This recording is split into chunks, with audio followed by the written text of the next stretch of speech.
অন্ধকারে, কুয়োর ভেতরে হিম শীতল অন্ধকার। অয়নের মনে হচ্ছে শত শত বরফ ঠান্ডা হাত তার শরীরটা ছিঁড়ে ফেলতে চাইছে। ডায়েরিটা কুয়োর কিনারায় একটা পাথরের খাঁজে আটকে আছে, আর অয়ন এক হাতে সেই পাথরটা ধরে ঝুলে আছে।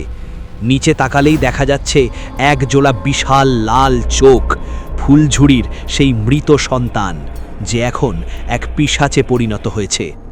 অয়ন, হাত ছাড়বে না! ওপর থেকে সনাতন ঠাকুরের চিৎকার শোনা গেল। সনাতন ঠাকুর তার ঝোলা থেকে একটি তামার শিকল কুয়োর ভেতরে ছুঁড়ে দিলেন। শিকলটা ধরো, আর অন্য হাতে ডায়েরির নকশা পূর্ণ করো। অয়ন মরণপণ চেষ্টা করে এক হাতে শিকলটা জাপটে ধরল, অন্য হাতে পকেট থেকে একটা ধারালো পাথরের টুকরো দিয়ে নিজের বুড়ো আঙুলটা চিনে ফেলল। টাটকা লাল রক্ত ডায়েরির সেই শেষ পাতার নকশার উপর পড়তেই এক অদ্ভুত সোনালি আভা ছড়িয়ে পড়ল। কুয়োর ভেতরকার সেই পচা গন্ধ মুহূর্তেই কর্পূরের গন্ধে ভরে গেল। কিন্তু ফুলঝুরি শান্ত হওয়ার পাত্র নয়। সে কুয়োর ওপর থেকে ঝুলে পড়ে অয়নের চুল মুঠো করে ধরল। তার নখগুলো অয়নের মাথার চামড়া চিড়ে দিচ্ছে। তুই আমার অভিশাপ শেষ করতে চাস? তোকেও আমি আমার ছেলের খেলার পুতুল বানাবো। ঠিক সেই সময় সুমি আর নীলাভ কুয়োর পাড়ে থাকা বড় বড় পাথরগুলো ফুলঝুরির দিকে ছুঁড়তে শুরু করলো। সনাতন ঠাকুর মন্ত্র পড়ে এক মুখ বিভূতি আগুনের মতো ফুলঝুরির মুখে ছিটিয়ে দিলেন। ফুলঝুরি যন্ত্রণায় বিকট চিৎকার করে অয়নকে ছেড়ে দিল। অয়ন সেই সুযোগে ডায়েরিটা কুয়োর সেই নীলচে ধোয়ার কুণ্ডলির ওপর ছুঁড়ে দিল। ডায়েরিটা বাতাসে থাকা অবস্থাতেই নিজে থেকে জ্বলে উঠল। কিন্তু সে আগুন সাধারণ আগুনের মতো নয়, ওটা ছিল এক পবিত্র সাদা জ্যোতি। ডায়েরিটা কুয়োর গভীরে পড়ার সাথে সাথে এক প্রচণ্ড বিস্ফোরণ ঘটল। কুয়োর চারপাশের পাথরগুলো ফেটে চৌচির হয়ে গেল। অয়নকে সনাতন ঠাকুর আর নীলাভ মিলে টেনে ওপরে তুললেন। ধোঁয়া একটু কমতেই তারা দেখল ফুলঝুরি এখন আর সেই বিভৎস পিশাচিনী নেই। সে আবার সেই ৭০ বছর আগের সুন্দরী ছোট বউয়ের রূপে ফিরে এসেছে। তার লাল চোখ দুটো এখন স্বচ্ছ এবং শান্ত। তার কোলও ফুটে উঠেছে তার সেই হারানো সন্তান। ফুলঝুরি অয়নের দিকে তাকিয়ে মৃদু হাসল। তার ঠোঁট নড়ল, কোনো শব্দ শোনা গেল না, কিন্তু অয়নের মনের ভেতর একটা কথা প্রতিধ্বনিত হলো, ধন্যবাদ আমাকে এই নরক থেকে মুক্তি দেওয়ার জন্য। ধীরে ধীরে ফুলঝুরি আর তার সন্তানের অবয়ব কুয়াশার মতো বাতাসে মিলিয়ে গেল। গ্রামের আকাশ থেকে সেই রক্তিম আভা সরে গিয়ে ভোরের হালকা নীল আলো দেখা দিতে শুরু করল। সব কি শেষ হলো দাদু? সুমি কাঁদতে কাঁদতে জিজ্ঞাসা করল। সনাতন ঠাকুর দীর্ঘশ্বাস ফেলে কুয়োর দিকে তাকালেন। ফুলঝুরি মুক্তি পেয়েছে ঠিকই, কিন্তু নিশিন্দিপুরের মাটি এখনও অভিশপ্ত। ওই দেখো। সনাতন ঠাকুর কুয়োর ভেতরের দিকে আঙুল দেখালেন। কুয়োর জল এখন টকটকে লাল হয়ে উঠেছে, আর সেই লাল জলের ওপর ভেসে উঠছে একটা নতুন নাম, নীলাভ। অয়ন আর সুমি চমকে নীলাভর দিকে তাকালো। নীলাভর চোখের মণি দুটো হঠাৎ করেই লাল হতে শুরু করেছে। তার ঠোঁটের কোণে এক অদ্ভুত পৈশাচিক হাসি ফুটে উঠল, যে সে আগে কখনো হাসেনি। ভোরের প্রথম আলো ফুটে উঠলেও নিশিন্দিপুরের জঙ্গল যেন এক নতুন অন্ধকারে আচ্ছন্ন হয়ে গেল। অয়ন আর সুমি স্তম্ভিত হয়ে দেখল তাদের ছোটবেলার বন্ধু নীলাভের শরীরে এক অদ্ভুত পরিবর্তন ঘটছে। নীলাভের গায়ের চামড়া ফ্যাকাশে সাদা হয়ে গেছে, আর তার চোখের মণি দুটো আগুনের মতো লাল। সে অদ্ভুতভাবে ঘাড়টা মটমট করে ১৮০ ডিগ্রি ঘুরিয়ে অয়নের দিকে চাইল। নীলাভ, তুই কি ঠিক আছিস? অয়ন কাঁপা কাঁপা গলায় ডাকল। নীলাভ কোনো উত্তর দিল না। তার পরিবর্তে তার গলা দিয়ে একটা মানুষের নয়, বরং এক আদিম হিংস্র পশুর মতো গর্জন বেরিয়ে এলো। সে কুয়োর পাড় থেকে এক লাফে ১০ ফুট দূরে গিয়ে পড়ল। তার নখগুলো চোখের পলকে কয়েক ইঞ্চি লম্বা হয়ে গেছে। সনাতন ঠাকুর চিৎকার করে উঠলেন, সবাই দূরে সরে যাও, ওটা নীলাভ নয়। ফুলঝুরি চলে গেলেও সে তার পৈশাচিক শক্তির একটা অংশ এই ছেলের শরীরে ফেলে গেছে। নীলাভের দুর্বল মনের সুযোগ নিয়ে সেই শক্তি ওকে দখল করেছে। নীলাভ হঠাৎ বাতাসের বেগে দৌড়ে জঙ্গলের ভেতর হারিয়ে গেল। তার পেছনে যাওয়ার আগেই চারপাশ থেকে সেই নীল মশালধারী ছায়ামূর্তিগুলো আবার আবির্ভূত হলো। কিন্তু এবার তারা ফুলঝুরির আদেশে নয়, বরং নীলাভের নিয়ন্ত্রণে কাজ করছে বলে মনে হলো। আমাদের ওকে ধরতেই হবে দাদু, ও আমাদের বন্ধু। সুমি কান্নায় ভেঙে পড়ল। সনাতন ঠাকুর গম্ভীর মুখে বললেন, ওকে বাঁচাতে চাইলে আমাদের জমিদার বাড়ির মাটির নিচের সেই গোপন কুঠুরিতে যেতে হবে, যেখানে ফুলঝুরিকে মেরে পুঁতে রাখা হয়েছিল। ওই কুঠুরিতেই রয়েছে রক্তপাষাণ পাথরটি। ওটা ধ্বংস না করা পর্যন্ত নীলাভের শরীর থেকে এই অশুভ শক্তি সরবে না। তারা আবার সেই অভিশপ্ত জমিদার বাড়ির দিকে দৌড়াতে লাগলো। এবার বাড়িটা আরও ভয়ঙ্কর দেখাচ্ছে, যেন দেওয়ালগুলো শ্বাস নিচ্ছে। ভেতরে ঢুকতেই তারা দেখতে পেল করিডোর জুড়ে রক্তের আলপনা আঁকা, যা সরাসরি মাটির নিচের সিঁড়ির দিকে চলে গেছে। সিঁড়ি দিয়ে নিচে নামতেই এক ভ্যাপসা গুমোট গন্ধ নাকে এলো। নিচে এক বিশাল হলঘর, সেখানে দেওয়ালের সাথে শিকল দিয়ে বাঁধা অবস্থায় নীলাভ দাঁড়িয়ে আছে, কিন্তু তার চারপাশ ঘিরে রয়েছে শত শত মানুষের হাড়গোড়। নীলাভ মাথা তুলে অট্টহাসি দিয়ে উঠল। তার কণ্ঠস্বর এখন দ্বৈত, একসাথে নীলাভ আর এক গম্ভীর দানবীয় সুর শোনা যাচ্ছে। অয়ন, তুই আমাকে বাঁচাতে এসেছিস, কিন্তু আমার তো এখন খুব খিদে পেয়েছে। বন্ধুর রক্ত কি স্বাদে বেশি মিষ্টি? হঠাৎ নীলাভের হাতের শিকলগুলো ছিঁড়ে গেল। সে বাঘের মতো গর্জন করে অয়নের দিকে ধেয়ে এলো। অয়ন বুঝতে পারল, আজ হয়তো কোনো মন্ত্র বা কবচ কাজ করবে না। আজ লড়তে হবে প্রাণের বন্ধুর বিরুদ্ধে। ঠিক তখনই সনাতন ঠাকুর দেখলেন ঘরের কোণে একটা পুরনো বেদি, যার উপর রাখা আছে সেই রক্তপাষাণ, একটি হৃৎপিণ্ডের আকৃতির পাথর, যা থেকে ধক ধক শব্দ আসছে। অয়ন, ওই পাথরটা ভাঙো, ওটাই ওর শক্তির উৎস। কিন্তু নীলাভ অয়নকে জাপটে ধরে তার গলায় কামড় বসাতে উদ্যত হলো। অয়নের সামনে এখন কেবল দুটো পথ, হয় বন্ধুকে হারানো, নয়তো নিজে মরা। নীলাভের নখগুলো অয়নের গলার চামড়া প্রায় চিড়ে ফেলেছে।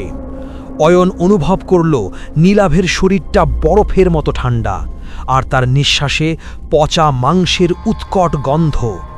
নীলাভের লাল চোখ দুটোতে এখন আর কোনো মায়া নেই, কেবল এক আদিম লালসা। অয়ন জাপটাজাপটি করতে করতে দেখল ঘরের এক কোণে সেই পাথরটা তালের মতো ধকধক করে কাঁপছে। প্রতিটি কম্পনের সাথে সাথে নীলাভের শক্তি যেন দ্বিগুণ হয়ে বাড়ছে। অয়ন, পাথরটা ধরো, ওটা ওর কলিজা। সনাতন ঠাকুর চিৎকার করে এক মুঠো তামাটে রঙের ধুলো নীলাভের মুখে ছুড়ে দিলেন। সাময়িক অস্বস্তিতে নীলাভ অয়নকে ছেড়ে দিয়ে আর্তনাদ করে উঠল। সেই সুযোগে অয়ন ছিটকে গিয়ে বেদির ওপর রাখা সেই অদ্ভুত পাথরটা খপ করে ধরল। পাথরটা হাতে নিতেই অয়নের মনে হলো সে জ্যান্ত কোনো জ্বলন্ত কয়লা ধরেছে। তার হাতের তালু পুড়ে ছাই হয়ে যাচ্ছে, কিন্তু সে পাথরটা ছাড়ল না। না, ওটা ছবি না। নীলাভের কণ্ঠস্বর এখন দানবীয় গর্জনে রূপ নিয়েছে। সে চার হাত পায়ে পশুর মতো দৌড়ে অয়নের দিকে ধেয়ে এলো। ঠিক সেই মুহূর্তে সুমি এক কোণে পড়ে থাকা একটা লোহার ভারী শাবল অয়নের দিকে ছুড়ে দিল। অয়ন এক হাতে পাথরটা পাথরের মেঝেতে চেপে ধরল, আর অন্য হাতে শাবলটা উঁচিয়ে ধরল, কিন্তু নীলাভ তাকে ধাক্কা দিয়ে ফেলে দিল।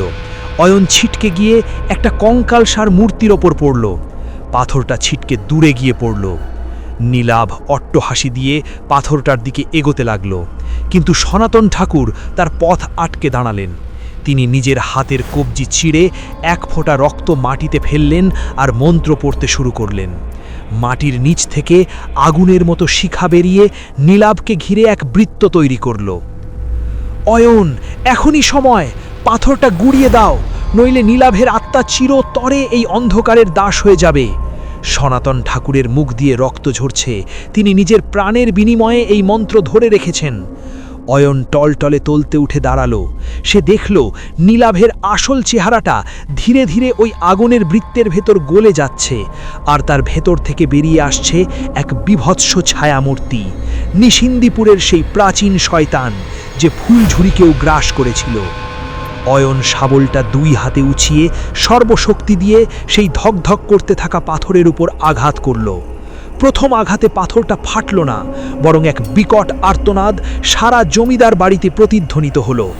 দ্বিতীয় আঘাতে পাথর থেকে ফিনকি দিয়ে কালো রক্ত ছিটকে অয়নের মুখে এসে লাগল।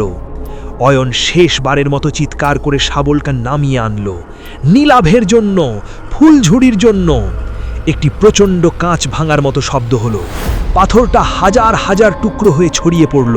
এক তীব্র সাদা আলো পুরো অন্ধকার কুঠুরিকে ভরিয়ে দিল। অয়ন অনুভব করল এক বিশাল ধাক্কা তাকে পেছনের দেওয়ালে আছড়ে ফেলল। তার চোখের সামনে সব অন্ধকার হয়ে এলো। কিছুক্ষণ পর যখন তার জ্ঞান ফিরল, সে দেখল কুঠুরিটা একদম শান্ত। আগুনের বৃত্ত নেই, দানবীয় ছায়াটাও নেই। মেঝেতে নীলাভ অচৈতন্য হয়ে পড়ে আছে, কিন্তু তার চোখের সেই লাল আভা উধাও। সে স্বাভাবিক শ্বাস নিচ্ছে। কিন্তু অয়ন পাশে তাকিয়ে স্তম্ভিত হয়ে গেল। সনাতন ঠাকুর দেওয়ালের গায়ে হেলান দিয়ে বসে আছেন। তার শরীরটা মোমের মতো সাদা হয়ে গেছে। তিনি ক্ষীণ স্বরে বললেন, কাজ কাজ হয়েছে, কিন্তু ওই দেখো অয়ন, পাথরটা ভাঙলেও তার ভেতরে কি ছিল? অয়ন টর্চের আলো ফেলল পাথরের টুকরোগুলোর মাঝখানে। সেখানে একটি ছোট্ট সোনার লকেট পড়ে আছে, যার ভেতর এক অদ্ভুত ছবি, একজন মানুষের, যে দেখতে হুবহু অয়নের মতো। মাটির নিচের সেই অন্ধকার কুঠুরি যেন হঠাৎ করেই আরও শীতল হয়ে এলো। অয়ন কাঁপা কাঁপা হাতে সেই সোনার লকেটটা কুড়িয়ে নিল। লকেটের ভেতরে থাকা আবছা ছবিটার দিকে তাকাতেই তার মাথা ঝিমঝিম করে উঠল। ছবিটা কোনো ভুল নয়। সেখানে থাকা যুবকটি হুবহু অয়নের মতো দেখতে। কেবল তার পরনে ছিল ৭০ বছর আগের জমিদারদের মতো এক রাজকীয় পোশাক। দাদু, এটা কিভাবে সম্ভব? আমার ছবি এখানে কেন? অয়ন আর্তনাদ করে উঠল। সনাতন ঠাকুর শেষবারের মতো চোখ মেললেন। তার কণ্ঠস্বর এখন বাতাসের ফিসফিসানির মতো। অয়ন, তুই কি জানিস তোর জন্ম কোথায়? তোর বাবা মা তোকে কুড়িয়ে পেয়েছিলেন এই নিশিন্দিপুরের জঙ্গলের ধারে। তুই কোনো সাধারণ ইউটিউবার নোস।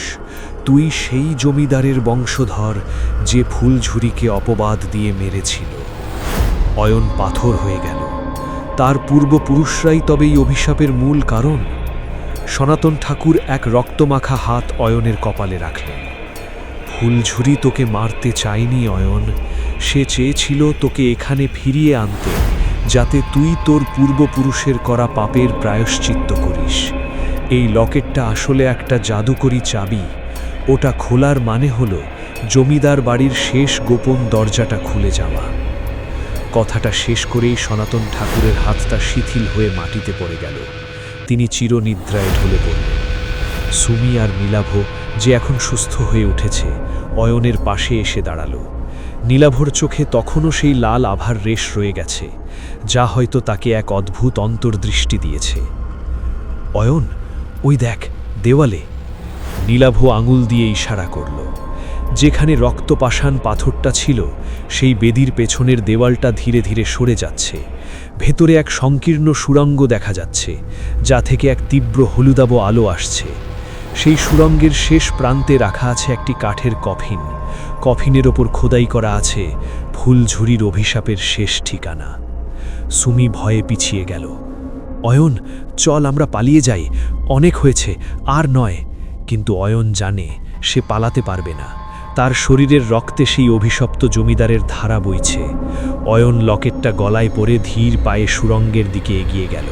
সুড়ঙ্গের ভেতর ঢুকতেই সে দেখল চারদিকের দেওয়ালে হাজার হাজার মানুষের খুলি সাজানো, আর কফিনের সামনে দাঁড়িয়ে আছে এক অতিপ্রাকৃত ছায়া। ছায়াটি ধীরে ধীরে অয়নের সামনে সশরীরে প্রকট হল। এটি ফুলঝুরি নয়, এটি সেই তান্ত্রিক যে ফুলঝুরিকে পিশাচিনিতে রূপান্তরিত করেছিল। তার দীর্ঘ সাদা দাড়ি আর শূন্য চোখ অয়নের দিকে স্থির হয়ে আছে। অবশেষে তুই এলি রাজপুত্র।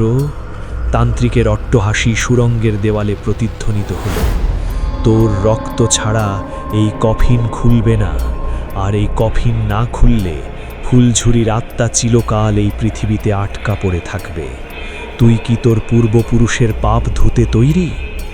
তান্ত্রিক অয়নের হাতে এক পুরনো রূপোর ছোড়া ধরিয়ে দিল।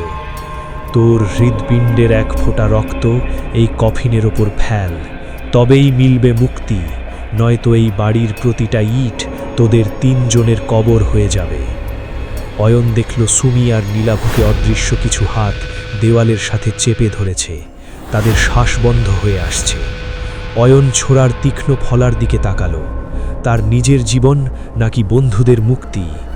সুড়ঙ্গের ভেতর বাতাসের হাহাকার যেন হাজার হাজার আর্তনাদের সমষ্টি। অয়ন হাতে ধরা সেই তীক্ষ্ণ রূপোর ছোড়ার দিকে তাকালো।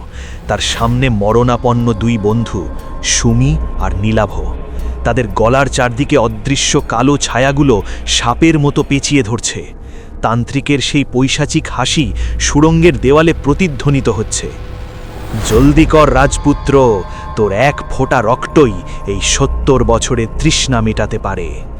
তান্ত্রিকের কণ্ঠস্বর যেন পাতাল থেকে উঠে আসছে। অয়ন বুঝতে পারল সে কেবল একজন ইউটিউবার নয়, সেই অভিশপ্ত ইতিহাসের একটি জীবন্ত অংশ। সে তার বাম হাতের তালুতে ছোড়ার ফলাটা বসালো। গরম লাল রক্ত ফিনকি দিয়ে বেরিয়ে এসে সরাসরি কফিনের ওপরের সেই সোনার লকেটের নকশায় পড়ল। মুহূর্তের মধ্যে কফিনের ঢাকনাটা এক প্রচণ্ড শব্দে ছিটকে গেল। ভেতরে কোনো কঙ্কাল ছিল না, ছিল একজোড়া জ্বলন্ত লাল চোখ আর একগুচ্ছ কালো ধোঁয়া। সেই ধোঁয়া কফিন থেকে বেরিয়ে তান্ত্রিককে জাপটে ধরল। তান্ত্রিক আর্তনাদ করে উঠল, না ফুলঝুরি, তুই আমাকে মারতে পারিস না, আমি তোকে শক্তি দিয়েছিলাম। কিন্তু সেই ছায়ামূর্তি, যা আসলে ফুলঝুরির অতৃপ্ত আত্মার বিশুদ্ধ ক্রোধ, তান্ত্রিককে টেনে নিয়ে গেল কফিনের গভীর অন্ধকারে। এক নিমেষে তান্ত্রিকের শরীরটা ধুলোয় মিশে গেল। সুমি আর নীলাভ মাটিতে আছড়ে পড়ল। তাদের ওপর থেকে অদৃশ্য হাতগুলো সরে গেছে। হঠাৎ পুরো সুড়ঙ্গটা কাঁপতে শুরু করল। দেওয়ালের খুলিগুলো খসে খসে পড়ছে। অয়ন দেখল কফিনের ভেতর থেকে এবার উঠে আসছে এক শান্ত স্নিগ্ধ নারী মূর্তি। সে আর কেউ নয়, স্বয়ং ফুলঝুরি। তবে তার চোখে এখন আর রক্ত নেই, আছে কৃতজ্ঞতার জল। সে অয়নের কপালে তার শীতল হাত রাখল। অয়নের মনে হলো তার শরীরের ভেতর থেকে দীর্ঘদিনের এক ভারী বোঝা নেমে গেল।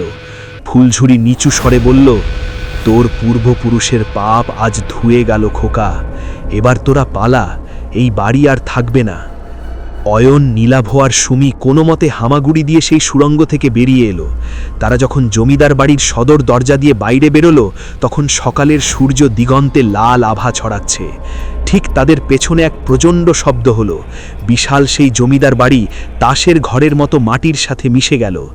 এক নিমেষে ৭০ বছরের অভিশাপ ধুলোর সাথে মিশে নিশ্চিহ্ন হয়ে গেল। গ্রামের মানুষরা জমা হয়েছে ধ্বংসস্তূপের সামনে। রহমত চাচা এগিয়ে এসে অয়নদের জড়িয়ে ধরলেন।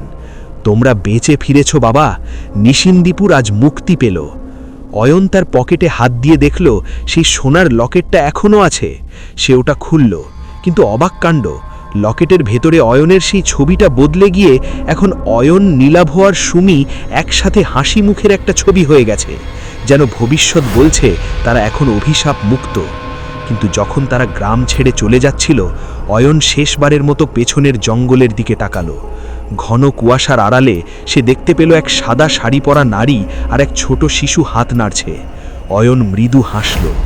হঠাৎ অয়নের ক্যামেরার ব্যাগ থেকে একটা আওয়াজ এলো।